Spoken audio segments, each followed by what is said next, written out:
喺人生入邊，我哋走過好多路，經歷過好多事。當時可能完全唔會諗咁多，但回頭望，其實每一步都慢慢帶我哋走近某一個人。坐住90後頭班車嘅我，喺1991年踏足呢個世界。細細個就係一個運動狂熱嘅小朋友。其他人放學返屋企做功課嘅時候，我就孭住個書包衝咗落球場。放假嘅時候，大家仲喺度瞓緊覺，而我已經喺出邊玩到周身都係汗。運動對我嚟講唔單止係興趣，亦都係我嘅信仰。要挑戰，要冒險，有火，有衝勁，唔怕辛苦，堅持到底。屋企人有時都唔知道我究竟係鍾意運動啊，定係純粹坐唔定。而嗰陣時嘅我以為人生就係不停咁向前衝，向前跑就可以。另一邊廂嘅 Grace 喺1995年就出世啦。佢嘅世界同我截然相反。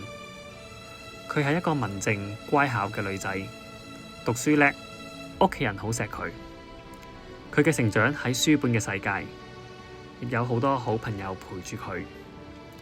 去到大學，佢仲入埋辯論隊添，令到佢講嘢清晰、有邏輯、有自信。所以千祈唔好同佢拗啊，包括我。但都係因為咁，佢變成一個好成熟、好識得溝通、好識得為其他人設想嘅人。最搞笑嘅係，一向文靜嘅 Grace 喺畢業之後，竟然開始咗玩運動，開始咗跑步。可能佢都冇諗過，就係呢一個小小嘅轉變，竟然會改變咗佢嘅一生。2021年，我哋正式一齊。佢走入咗我嘅世界，而我亦走入咗佢嘅世界。原本兩條截然不同嘅路，慢慢變成一條共同嘅旅程。之後，我哋一齊去世界各地旅行、比賽、去冒險，一齊體驗世界嘅美好。喺好多唔同嘅地方留低咗屬於我哋嘅足跡。無論係比賽嘅經歷、旅途中突然嘅驚喜，定係夜晚兩個人靜靜咁散步、傾偈、睇風景，呢一切我都覺得好幸福。行到今日，我越嚟越明白，成長唔係一個人嘅事，有一個人願意陪你、支持你，喺你跌低嗰陣扶你起身，成長先變得有意義。以後嘅日子可能會遇上風雨，面對困難，但我知道唔理發生乜嘢事，我都會拎住一把遮，企喺你身邊，同你一齊行落去，直到有一日風雨過去，我哋一齊欣賞雨後嘅彩虹，好嗎？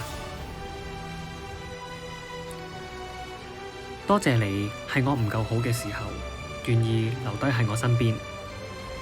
多謝你喺我攰咗、脆弱嘅時候，默默咁陪住我。多謝你將我嘅唔完美當做你珍惜嘅一部分。今日在場嘅每一位，都係我哋生命旅程嘅見證人。多謝大家一路陪住我哋，睇住我哋成長、相遇。而我哋嘅旅程行到呢一度，只係另一個開始。真正嘅故事，其實依家先至正式展開。多謝大家。